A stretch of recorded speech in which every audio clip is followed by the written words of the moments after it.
London Real, sponsored by Bulletproof Coffee.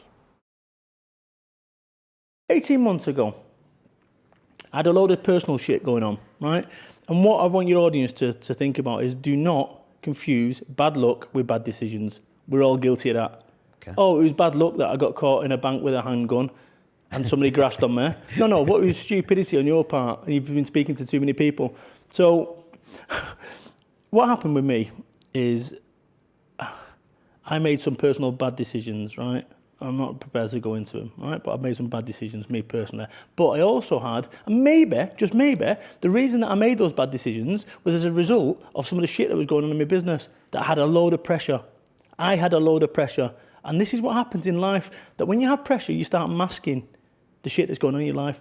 You start smoking more, start drinking more, start doing drugs, start doing whatever to mask it. Because people want to block out the life and what shit they've got going on in life.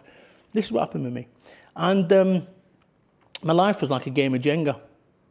You seen wooden blocks Jenga? Yeah, right, so you take a piece out, boom. This is what happened to me. I was taking a piece out and I had this big tower of business success, double page spreads in the Times, people like front covers magazines, all this shit, and going, Brad, look what you've achieved. You've done it from no qualifications, 25 grand in debt. Look what you've achieved. You've got this national organisation that runs over 5,000 events a year. Brad, you're a genius. Thank you very much. Thank you very much. And I was one brick away from it all going to shit. And this is what happened. I would have my children handed off to me at weekends. Now, bear in mind, what I talked about before as to why I started this thing off was to take my children to Disney World, was to provide the nice things for my family. And somewhere along the way, you start forgetting about that and you start spending more and more time working, more and more time for the man over there, less and less time about your children, because it's all about getting that report done. It's all about and that's the thing. I was fucking frazzled, fucking lost it completely. And I remember my coach, and I've got a coach, I was walking the dog and I was under this immense pressure and he could feel the layers coming off mentally. And it's, I'm a strong guy.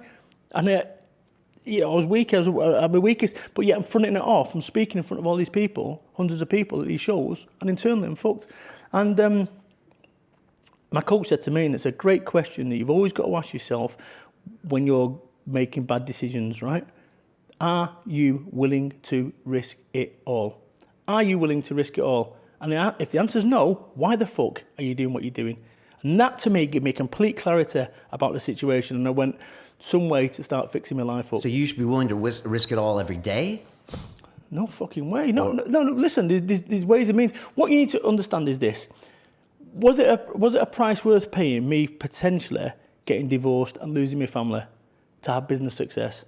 Because just think for a second, right, that you are a captain of a ship. You know why? Because you are a captain of your ship. And over here, you have an island with health and relationships. And over here, you have an island with wealth. Which one are you full speed ahead towards? Because you can't go to both. This is why people start unraveling. What happens is maybe, just maybe, you can get to wealth and then you can start coming back. But, you're here now at 7, 8 o'clock in the evening and so forth. And actually, you've got to put the hours in order for it to then to be in a situation where you don't have to put the hours in. And I'm very fortunate in that I've managed to recover my situation. Right, me and the wife didn't get divorced. She's funny enough, she's pregnant, right, with a third kid. I've had sex once in the last 12 months. So Congratulations. Okay. Yeah, cool. But I think that the point I'm trying to make here with the Caterpillar cake and the Tesco story is what's your legacy going to be? Because actually, if you to map your life out and say you're going to work your bollocks off for 52 years at Tesco's and you're going to get director can't be bothered and you're going to get divorced, is that what you want in your life, Mike? You go, no. So, well, what do you want?